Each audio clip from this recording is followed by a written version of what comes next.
started. Welcome everyone. My name is Sidar Duman, and I'll be your interpreter for the next 25 minutes. I'm the co-founder of an institution that we'll be giving in details soon.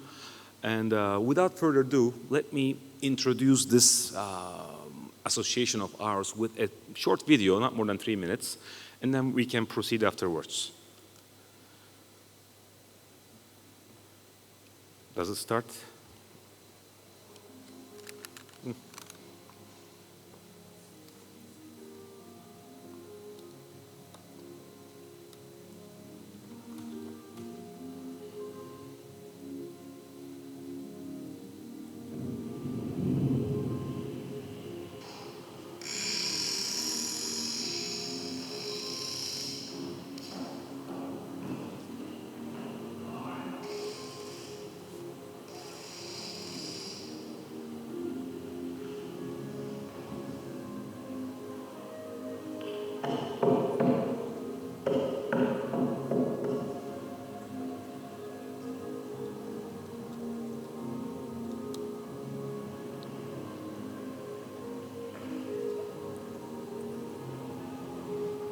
They found in the internet, they found this ship with the hippo, and this was a ship that was looking for my own work. So I heard it from German archaeologists and from Italian archaeologists who wants to prove that the Trojan horse in reality was a ship. And of course with the water, it expands. So then it's all determined. Exactly. No, you have to do it beforehand. Yeah. Well, for these ones, you don't get a session. They want to know exactly what you do. I mean, unlike us, you don't know anything. And there's a problem.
Okay, that was it. I promised it was going to be a short one.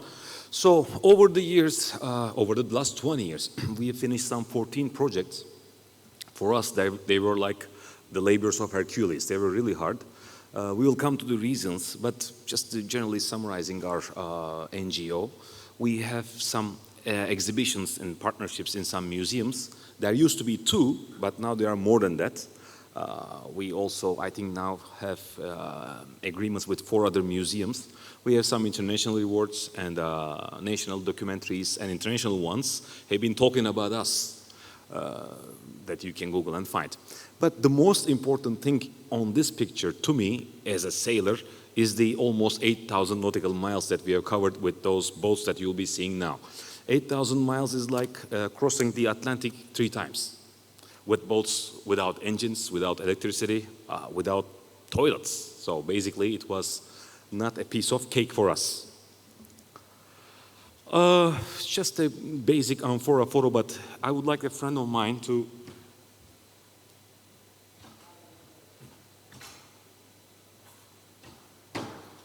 if you don't mind passing it from hand to hand so everybody could touch to the amphora that I'm handing you. Don't worry, they are not historical pieces. They are, as we wrote in this presentation, fake. But I don't call them fake. I will come to that why. Although we made them recently, we've used the same Anatolian dirt that the potter has used 5,000 years ago. We use the same technique. And in addition, I will be able to talk about this amphora from the ones that you're holding. And it doesn't have to be a real one for you to take it as a cultural heritage, right? So let me give it a try. Why do you think the bottoms of the amphoras are pointed? I mean, these were skillful people. Look at that. I mean, the potter who made it with the pointed bottom could easily had made it a flat surface downside, and it could sit on the ground easily, right? So there is a special purpose. There's a special reason for it. And if you look at this planks, this is the hull of a boat. So it easily fits into the hull of our boat, so we could ship them from point A to point B easier. That's why they have pointed bottoms.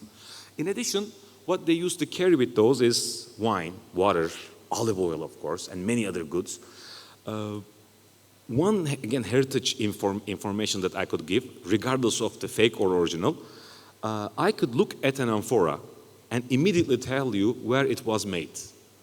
Because unlike today, where most things are made in China, each culture produced their own amphoras. And thus, we could point out if it was made in Cyprus or Levant, Eastern Mediterranean, or Anatolia.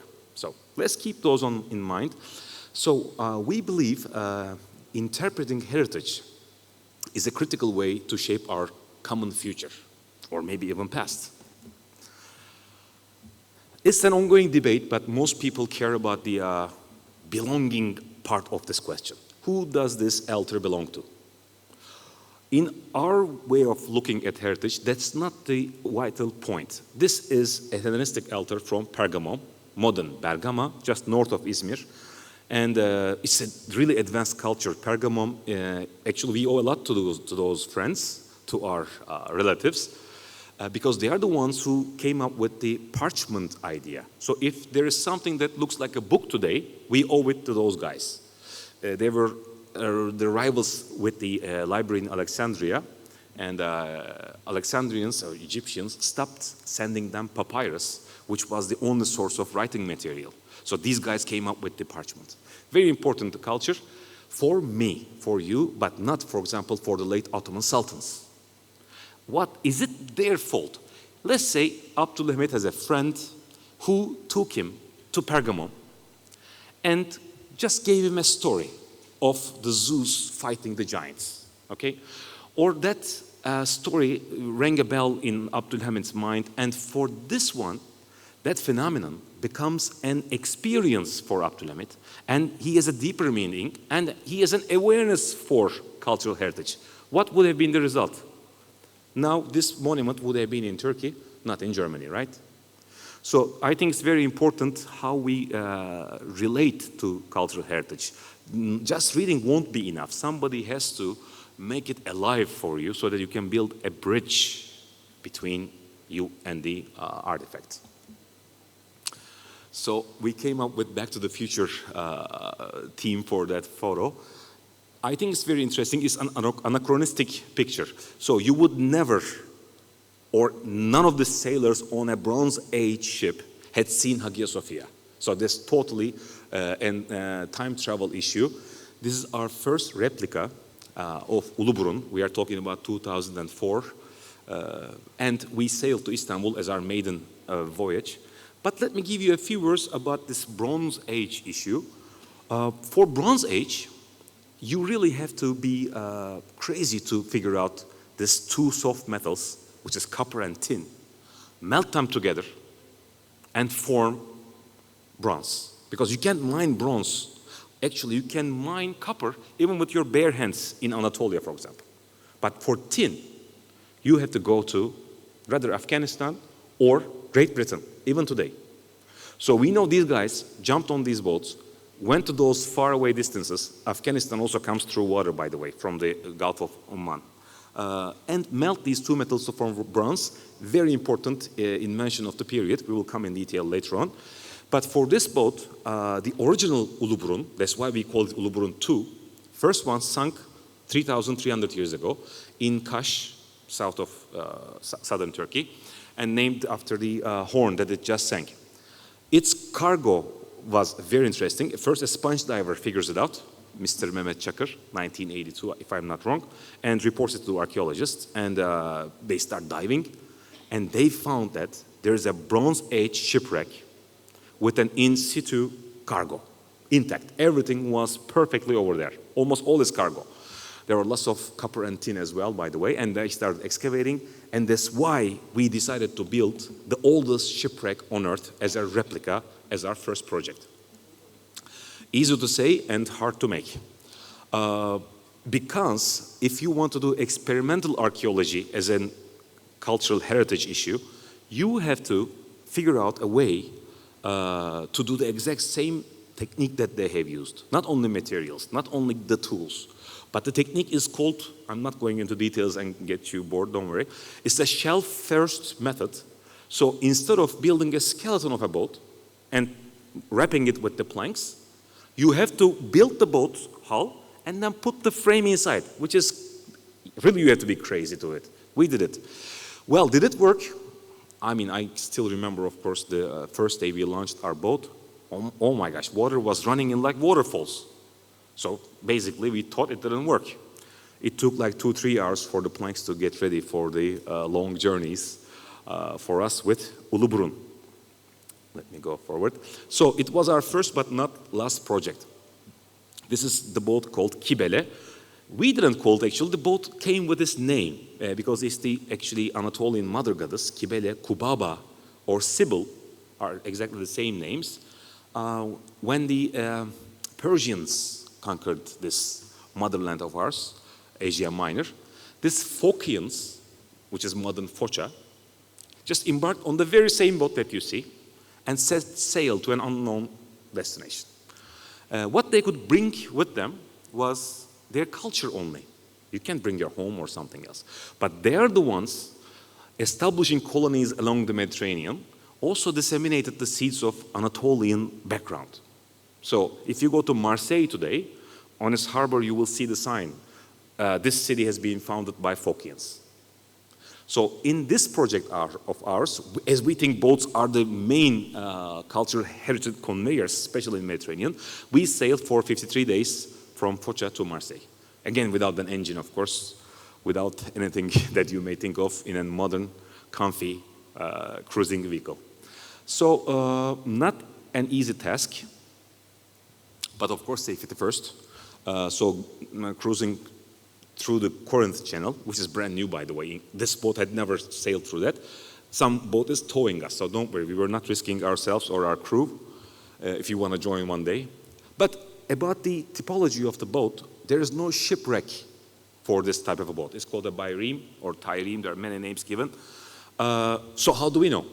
If you are going to make an experimental archaeology project, you have to have a source, right?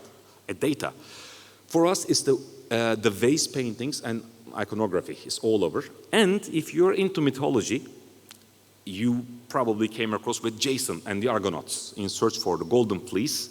He was using the exact same boat. By the way, he sailed through Bosphorus some 3,000 years ago.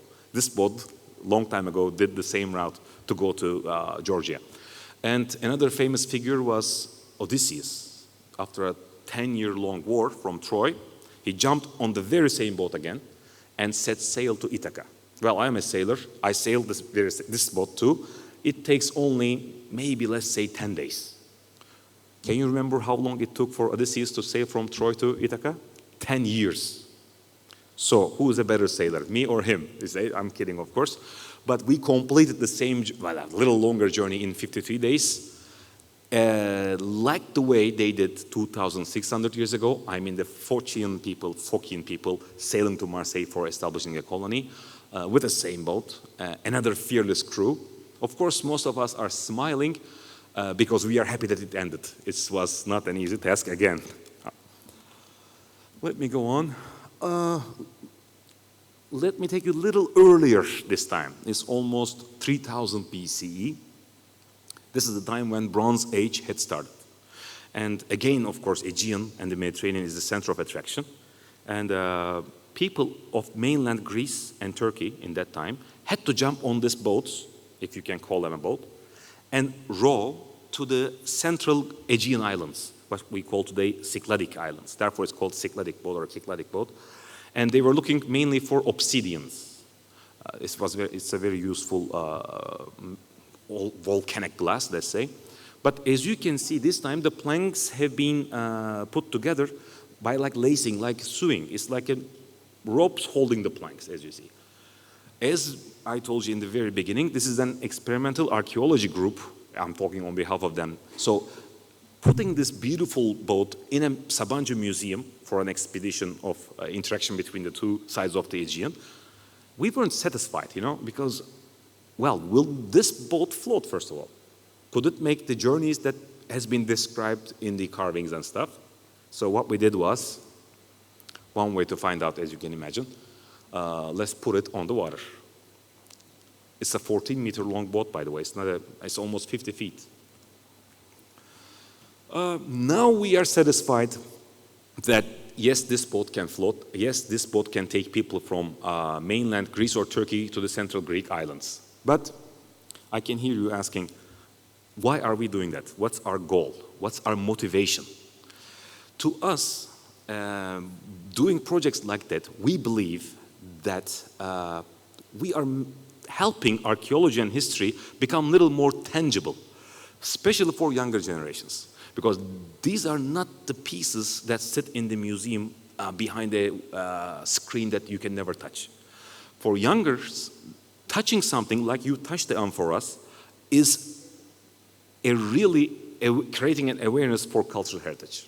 And this is why in our shipyard in Urla, if you come visit one day, we are taking kids and school visits, thousands. And our motto is, please touch. So they're not only touching, of course, we give them some small tasks.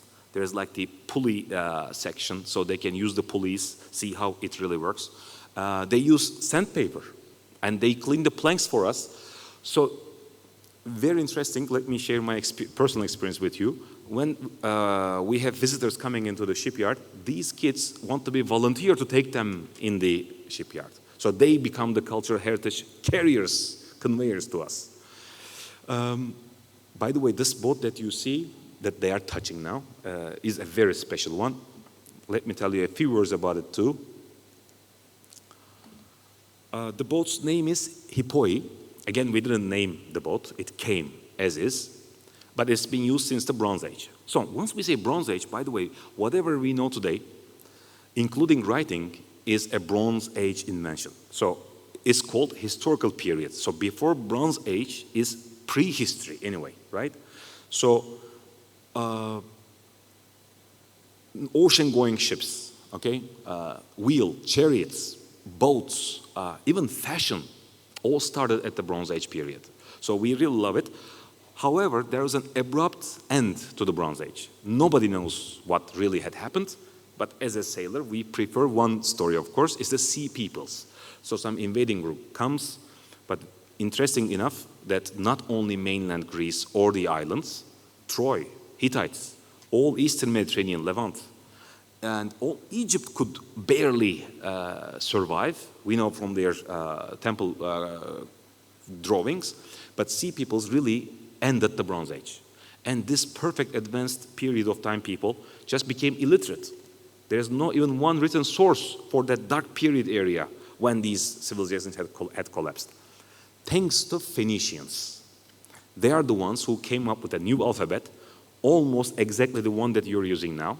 They first sailed with their hippois to Greece, and they taught them the new alphabet. Greeks only had to add the syllables, and comes the Greek alphabet today. Same for Arabic, same for the Hebrew. All are Phoenician alphabet derivations, by the way. So we really love these Phoenicians. We think we owe these guys. So that's why we built an hippoi, which looks like this. So it's a horse head ship. If you look at it from a distance, it looks like any other ship. But we used not only like a nail, nothing metal on this boat. It's a complete wooden, like a Lego, okay? And one day, just before we launched the boat, I get an email from a documentary group, and they said, our director would like to come and meet you. I said, fine, we are in Urla, almost finishing the boat. We met, very nice guy. you've seen his video in our introduction, and he said, we would like to shoot your hippoi for one of our projects. I said, fine, go ahead, but what is the documentary about? He said, you wouldn't want to hear. I said, come on, it's an institution. I cannot just say yes without knowing what you're going to be shooting at, right?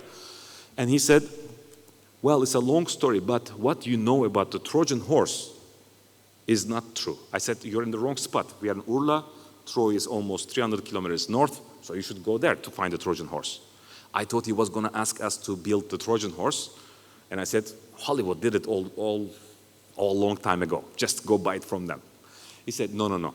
What we know about the Trojan horse, let me briefly remind you, the Greek armies could not take Troy, and they leave an abandoned horse on the beach. They pretend they evacuate and hide behind it, Tenedos Island. And the Trojans pulled the horse inside their city walls, where there were Greek soldiers hiding in it, and they opened the gates to their friends, and then the Troy falls. He said, well, it may not be true, because Homer says Greeks have left an hippoi on the beach. And hippoi is a tribute ship. If you're going to send a gift to another king or pay a tax, that's the boat you're using. Whoever sees the horse head understands that this is not a warship. There's something good coming with it. So that's how the Trojans pulled the horse inside, and the Trojan War's history had changed.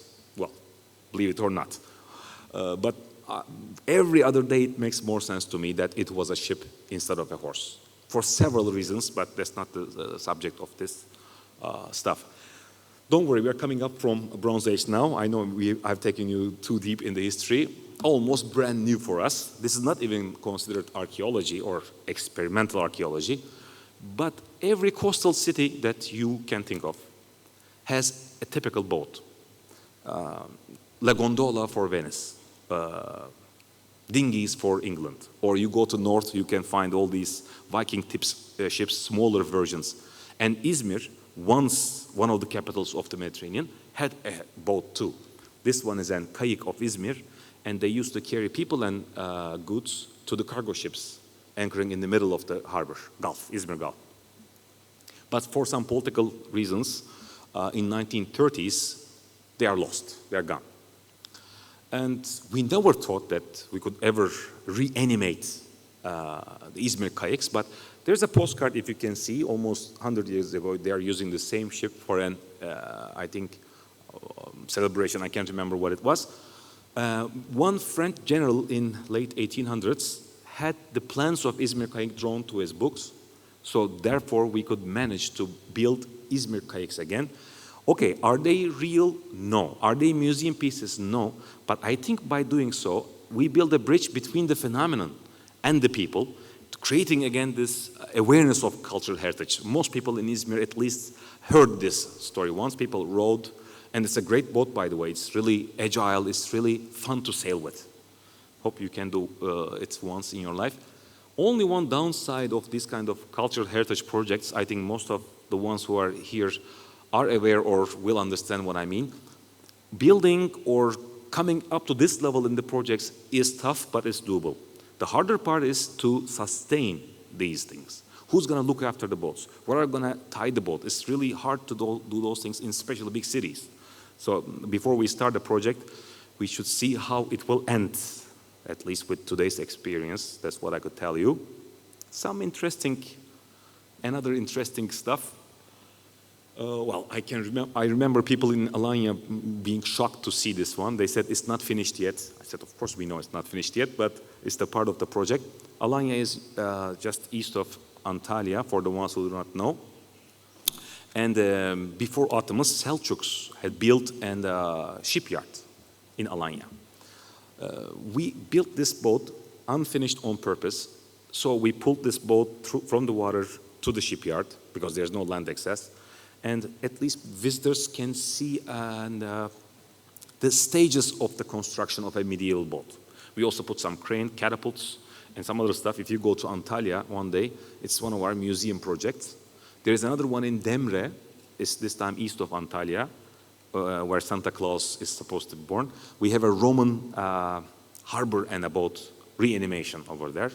And very new, therefore it's not even in this presentation. In Adana, there's a new museum going to be opened for the ones who are interested.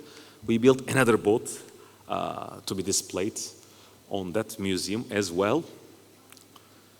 Okay, so thank you very much for your time. Thanks for listening. I tried to finish a little early. If you have questions, I'm here to answer them for you. Thank you.